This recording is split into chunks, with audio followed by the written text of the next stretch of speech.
This is Mike Palmer. We're about to pick up with a new episode of Trending in Education. I also wanted to give folks an update.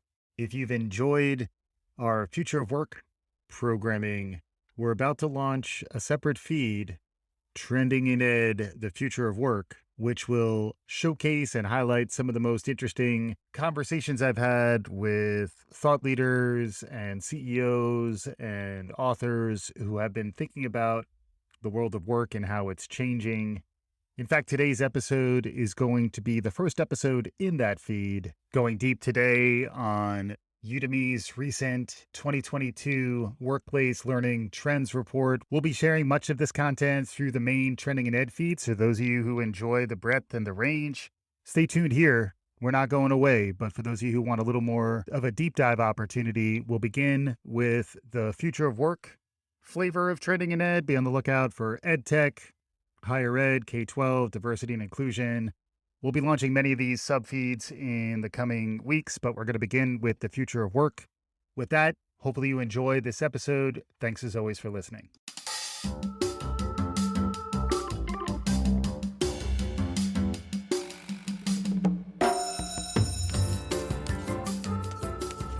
Welcome to Trending in Education. Mike Palmer here. For today's episode, we'll be referring to Udemy's 2022 Workplace Learning Trends Report. We'll be pulling out some highlights, talking about that as part of today's episode. Links to the report will be included on the show page to this episode. If you have the time and the inclination, I would recommend you read through the report as a companion to this conversation. For those of you who don't have the time, hopefully we'll be able to get you the insights and perspectives you need so that you won't necessarily need to dig too deeply there. For those of you who aren't familiar with Udemy, they're a global skills training platform. We recently did an episode with Karthik Gunasekaran, who's the head of product and engineering for the mobile development that Udemy is doing. Interesting conversation. We'll include that as part of the show notes. Today, we're digging into this report provided by Udemy Business, looking at trends based on usage of their skill development, learning products that are provided through their platform. Udemy Business is a component of Udemy that works with organizations and enterprises, HR functions and learning functions to help upskill and retain and develop their employees in a rapidly changing work environment. This report is built off of usage of Udemy's global platform, showing where learners, particularly learners working for businesses, where are they going for skill development, what types of topics and categories of skill development are growing, and what insights can we garner from those trends, and hopefully give you a nice bird's eye view on a trend that we've been talking about a bunch on this podcast, which is the idea of learning as a benefit. And amidst the Great Resignation, the Great Reshuffle, the Great Re-examination of why we work where we do work and what do we expect as employees in that value exchange with the organization that we work for.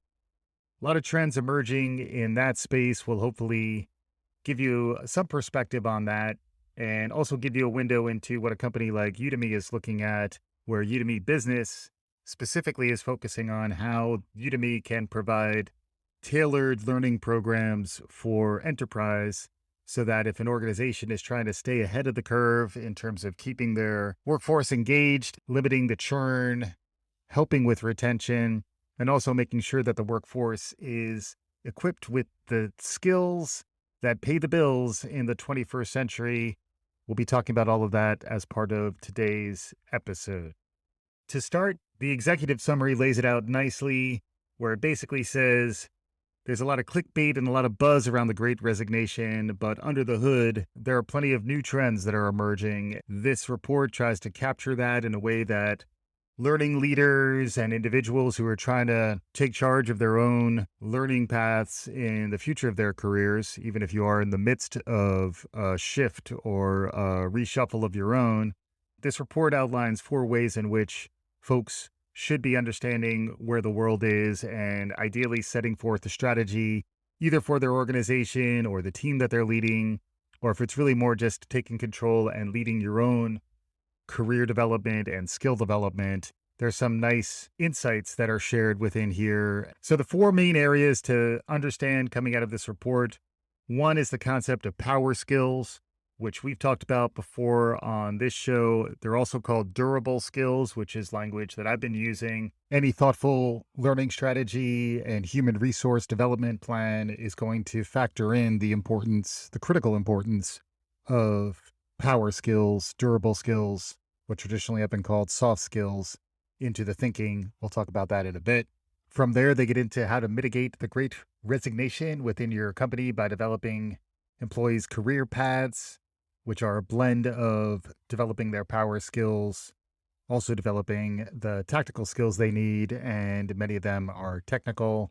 The third piece is the business strategy that can only succeed with a robust technical strategy. And then the fourth component of the executive summary is talking about which skills were most in demand in 2021 to help shape your training program for 2022. They do a nice job framing this from the perspective of developing your workforce. I think it's also useful, like I said, for individuals who are thinking about charting their own path.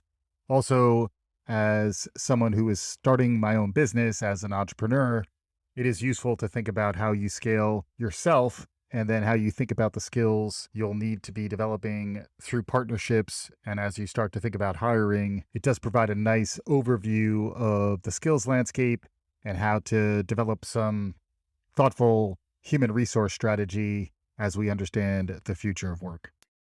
So let's dive into power skills. Power skills is a reframing of what traditionally had been called soft skills, basically saying that pure technical know-how is not enough to thrive and grow and excel in today's world of work. Instead, you need more power skills, which are focused really on the human competencies that will not be replaced by machines. As this Udemy report states, let's get one thing straight: there's nothing soft about power skills. I might quibble with that. I would argue that there is some benefit to the softer element of power skills. The idea of empathy, we've talked about how leadership frequently has to embrace some vulnerability, but a lot of this is talking more about from a concrete skill development, competencies, mindset. This is where they are citing research from McKinsey Global Institute. Research across the board is indicating that many of these skills, including leadership skills like assertiveness, facilitation, team building, business writing, and critical thinking, these are all growing. This is based in part on the data that Udemy is pulling from folks who are accessing their wide range of skill-based learning products. The top 5 surging communication and teamwork skills. These include assertiveness, facilitation, team building, business writing, critical thinking, also listening skills. So if you look over the past 5 years, from 2017 until 2021, there's a real surge in assertiveness, listening skills, business writing, and critical thinking. Also, interestingly, the top surging skill over that period of time is Microsoft Teams. Some of these things are byproducts of the shift to digital work and the shift to collaboration through many of these digital tool sets. We've talked a lot about Zoom. This report talks at length about Zoom fatigue and something that we are responding to. We need to be able to leverage digital tooling, but also find ways to assert ourselves, listen better, and write and think critically as leaders. So those things are kind of the core upon which many of these other skills can be built. There is a Gartner report that I really liked that did talk about almost building out from a foundational level of these power skills.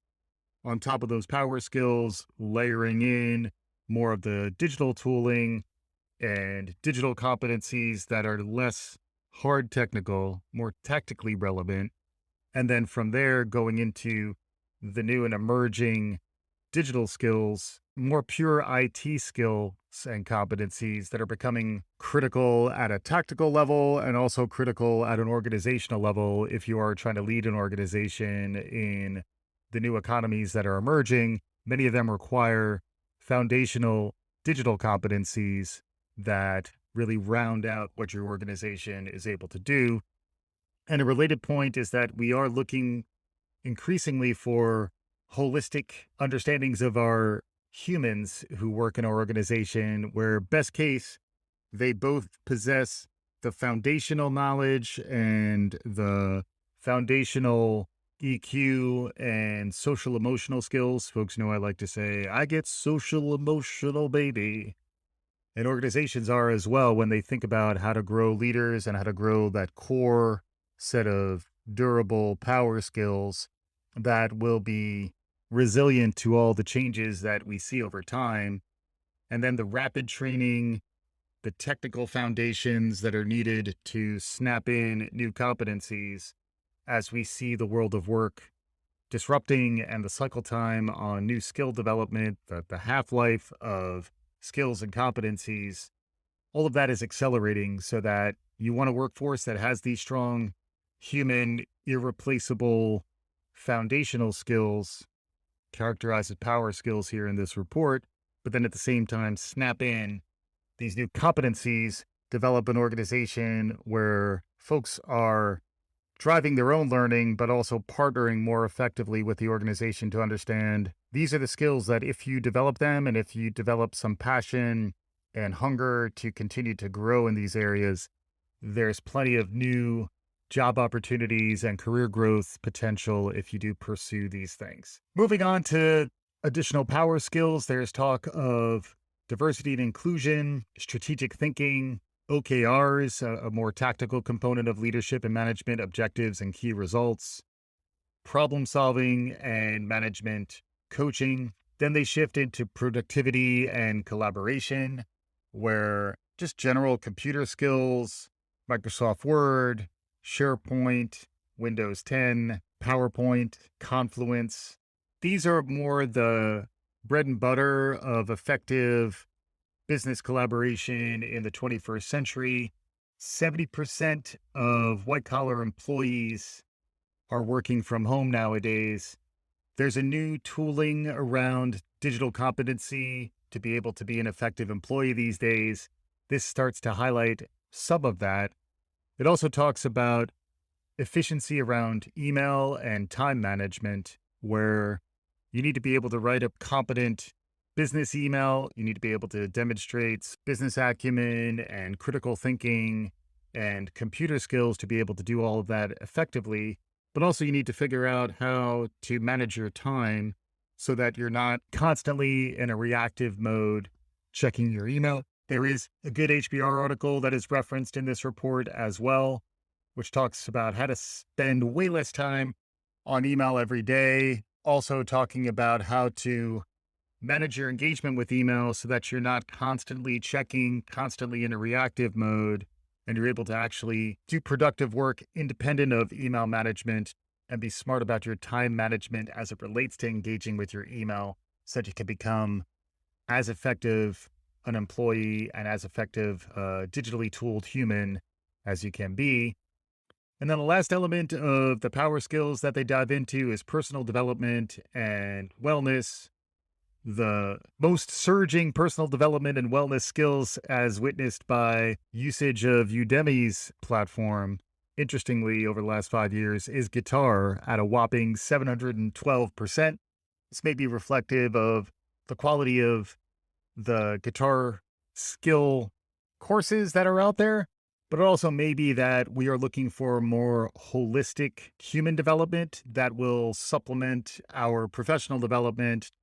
English language learning, also popping, fitness, piano, the German language, and music theory, rounding out these personal development and wellness skills. This is also the idea of work-life balance, part of what has come out of the Great Resignation, the re-examination of our world and how we relate to work and how we think about work-life balance as we've all been faced with some real challenges in the past several years. If you're fortunate enough to be able to be a knowledge worker, an information worker, someone who is digitally tooled and is able to engage, it's important to find times to recharge, especially for leaders where your ability to lead with positivity, to engage with your full complement of human skills will require you to continue to develop yourself, but not purely in pursuit of career development. Some of it is really in pursuit of your own development as an engaged human in this day and age. This also speaks to the need for a robust wellness program, ways to talk to your workforce about the importance of developing outside interests, outside hobbies. It's also some recognition that we are not exclusively developing ourselves for hard returns to the organization. We are also just developing ourselves. It speaks to the importance of culture, the importance of bringing your whole self to work. Those trends really have been popping in recent years. There's good data here within the report that does talk about how personal development and wellness ultimately benefits the organization, certainly develops the individual, and speaks to some of the broadening of our understanding of humans in the workplace and humans outside of the workplace, and how a lot of these things require a little more of a fluidity and broader understanding of how those things blend together. Then the report dives into the tactical skills that you need to invest in as an organization to make sure you can stay current and relevant. They begin with business intelligence, which ranges from Excel, VBA for Excel, business analytics, Tableau, Splunk, and statistics. This is the idea that in the 21st century workforce, there are some business competencies that relate also to data literacy and data competencies. It's becoming increasingly difficult to layer on additional, more technical competencies without some of these foundational understandings and core competencies within your organization. Some of these things get a little more concrete in terms of the tools that are popping, just like Microsoft Teams, both Excel and Tableau, in addition to business analytics and statistics, becoming part of the core tool set that employees will need to be able to engage, particularly if they are interested in growing into a leadership role. And then also, these are the types of competencies that leaders, whether you're within HR or you're growing an organization, you want to understand and assess these competencies within your workforce to figure out how do you continue to grow and stay relevant and stay ahead of trends. The next set of tactical trends that they talk about are design and UX, ranging from web accessibility, which has grown 439% since 2017. A trend that was beginning already was gaining some power and growth. And then the shift to digital that was driven by the pandemic is making this even more critical. Add to that user interface design. They talk about some Adobe products here, Adobe Premiere, mobile app design, Adobe XD, design theory, and product design. This rings true to me in terms of my experience, where folks who are in product roles, are in UX, UI roles, the ability to build products that are digitally powered, that are leveraging some of the best practices in design thinking and product design, graphic design, the visual look and feel. If you can develop competencies that equate a little more to front end development and getting to know users, thinking about that in a systematic way, testing into that in an agile way, those are all skills on the tactical side that are growing. Same for finance and accounting. Interestingly, perhaps not surprisingly, Udemy is seeing growth in crypto, algorithmic trading, day trading, solidity, stock trading broadly, technical analysis, and the financial markets. That's a wide range of domains, but it is an area where there has been increased focus. We've talked a lot about Web3 on this show. This is folks who are trying to ramp up either independently as an individual or as an organization, folks who are trying to ramp on their financial acumen, their accounting understanding, bookkeeping, and understanding the financial markets is becoming much more front of mind, both for individuals and then also for organizations who are trying to stay ahead. Similarly, if you look at HR and talent development, this is where Udemy put a lot of online course creation and management training and instructional design, employee performance management. There are a lot of really interesting trends emerging within the strategic human resource management area. SHRM and HRM are two acronyms that show up referencing the Society for Human Resource Management. That is a big driver in some of the rethinking and expansion of the strategic component of human resource management in organizational design these days. We've talked a bunch about how HR departments, HR professionals are learning how to turn jobs into skills-based, competency-based understanding, how that requires a new mindset for folks in HR. It requires new mindsets for folks who are trying to grow as professionals. We're seeing that reflected in this report. From there, they go into marketing, project management, and sales and customer experience as the other domains that are emerging in the tactical area that are critical competencies just to keep up and stay relevant in the complex and ever-changing dynamics of the workplace that we're all experiencing nowadays. This is going beyond the durable skills, the power skills, the soft skills. This is getting into harder skills that are not specifically technical. They aren't the hardest of technical skills, but they are the competencies and the job areas that are showing growth and the skill domains that will set you up for opportunity if you aren't necessarily in a harder, more strictly IT defined career path.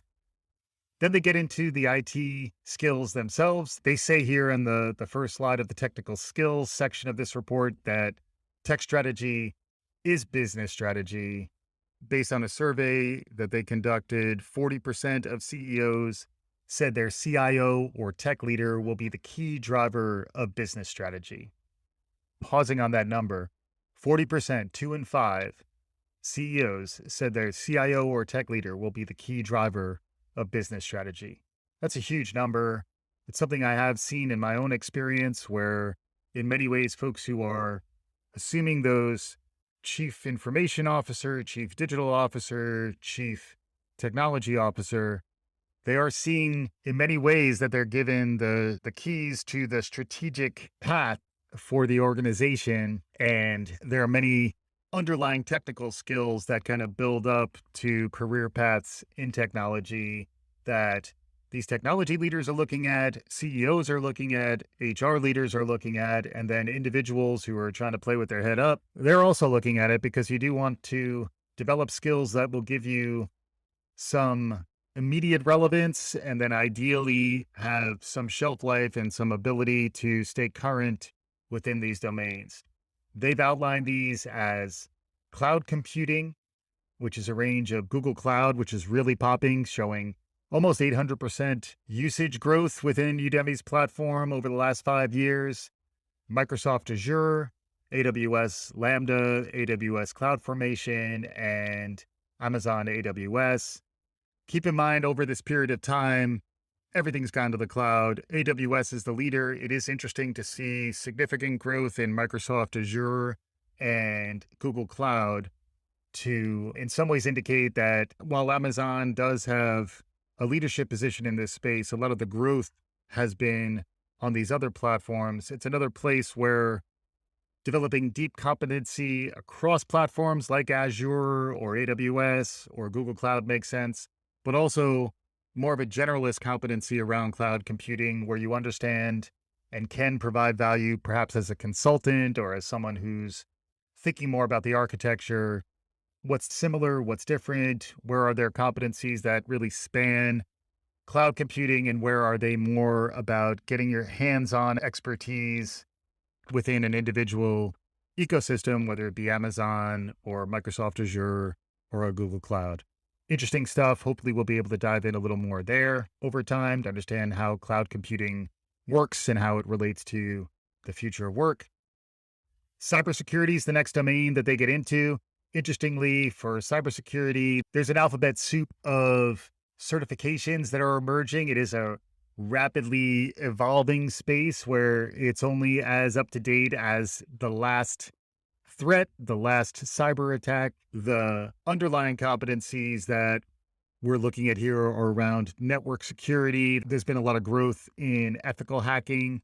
I am excited to dig in a little deeper with experts in the space to understand better what's happening within cybersecurity, because by no means is this going away. It's just another one of those examples where lifelong learning is what we're all signing on to really nowadays, where even if you get your CISSP certification or your CISM certification, that's the Certified Information Systems Security Professional for the CISSP, or the Certified Information Security Manager in the case of CISM. Those trends are important. It's important to understand them, but also taking a step back, thinking about durability, thinking about resilience. Some of these things are relatively short term in terms of their benefit, and you're going to need to continue to re up if you're becoming a professional in this space. Understanding those trends, understanding those tracks, and keeping in mind underneath the hood, the human who's gone through several rounds of these certifications, you're developing deeper knowledge, deeper resilience that will be relevant even as you have to re up with a new certification. And also taking a step back, understanding this broader landscape of skills, how they relate to one another, how you would train and upskill your workforce. Increasingly, that's important for leadership, whether it's at a small entrepreneurial level, you're trying to grow an organization, you may need to lean into some of these competencies and or contract them, hire into them, or then in larger organizations, understand where your gaps are around cyber, understand whether you're building these competencies into your organization, how much are you going out of house. These are the types of themes we'll be digging into more as we explore the future of work trends within trending in education. Next comes data science. We've talked to a bunch of different folks over the years around data science. Data science includes things like computer vision, natural language processing, artificial intelligence, and Elasticsearch. Also getting into more specific competencies. This is where things like Amazon SageMaker, AWS Certified Machine Learning Specialty, Apache Airflow, Apache Spark, these things are popping. Taking a step back from the more concrete specifications around your competencies, this is also a place where understanding the ecosystem, understanding the systems thinking, again, getting back to the power skills, understanding how to apply good critical thinking, good data literacy, and good business competencies to think through what's the quality of my data? How is that data ultimately informing our decision making?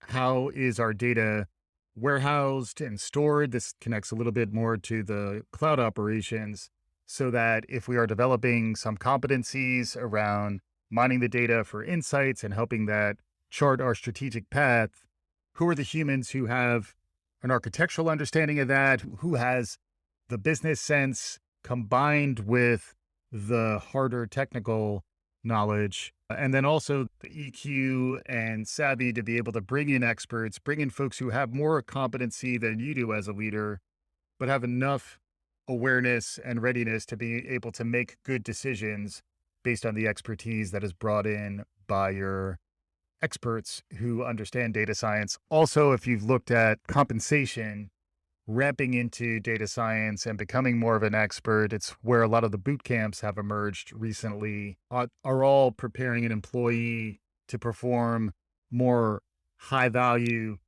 business tasks and have job competencies that will be resilient as we continue to go through disruptions in the workplace in this tumultuous day and age.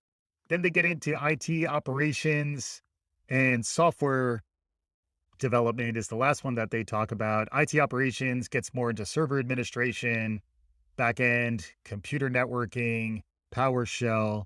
And then software development is interesting. This is where newer programming languages, whether it's Python scripting, React, Swift UI, Prometheus, this is where a lot of the shelf life on these programming competencies turn over relatively quickly. But at the same time, you are developing deeper competencies frames of reference that you'll be able to apply when you need to ramp on new skills. And then if you go a little bit deeper, some of these understandings are built on a basic understanding of something like JavaScript or something like .NET or Java familiarity, and then going one or two layers deeper. So there is recognition that the world of programming, the world that developers are getting into is changing. There's a note here that developers are releasing code 2 times faster than before thanks to DevOps. That's creating these gaps where how do you fill them quick enough? What tools and competencies are necessary to build these out? There's certainly a lot of job security and resilience and future proofing that goes into software development as an area of focus. It isn't for everyone, but if you are early in career or mid career and think it is for you, this is an area that will have some strength and resilience in the coming years. From there, they wrap things up relatively quickly, which I did see as a little bit abrupt, but I guess they were synthesizing really throughout. Keep in mind, Coursera is doing something similar. LinkedIn Learning is another place where a lot of folks are getting their upskilling, plural site. Rachel Carlson and Guild Education is another one. I've talked a bit about business skills through the work that Scott Galloway is doing around Section 4, which is more of a subscription-based approach to the skills and competencies that typically are delivered through a business school. You're seeing this happen really across the board. We'll be diving into more of these individual approaches to keeping the workforce equipped and out ahead of trends as we dive more into the future of work. To sum things up based on this report, first off, they're not soft skills, they're power skills. Get used to them. In many ways, they're foundational. They're the core human competencies upon which all this other skilling can be built. Focus there first. Without those foundational components, it's difficult to build culture. It's difficult to upskill employees. From there are new and emerging competencies around digital marketing, project management, UX, product design, all the way up into more technical skills around cybersecurity, data science, cloud computing, software development. All those things knit together into profiles that are emerging around who we are as skill-based employees, how we can develop better competencies with the help of emerging mindsets and frameworks for human resource management and strategic thinking about your human capital and how it relates to your digital strategy and new and emerging components, whether it's artificial intelligence or the blockchain or new models of cloud computing, you name it. It's a rapidly changing universe. It's time to start synthesizing and getting organized. Hopefully, we'll be able to help our listeners with some of that thinking. We spent a lot of time over the years on Trending in Ed talking about the future of work. It's exciting to me to be able to go deeper in that area while still providing the broad and varied perspectives that are critical to playing with your head up in a very rapidly changing, complex environment that we're living through today. And with that, we'll wrap this episode up. Be sure to check out the show page for access to the report and other information that we discussed during today's show. We'll be back again soon with another episode. Thanks as always for listening. Welcome to the future. It's June 2022. This is Trending in Education.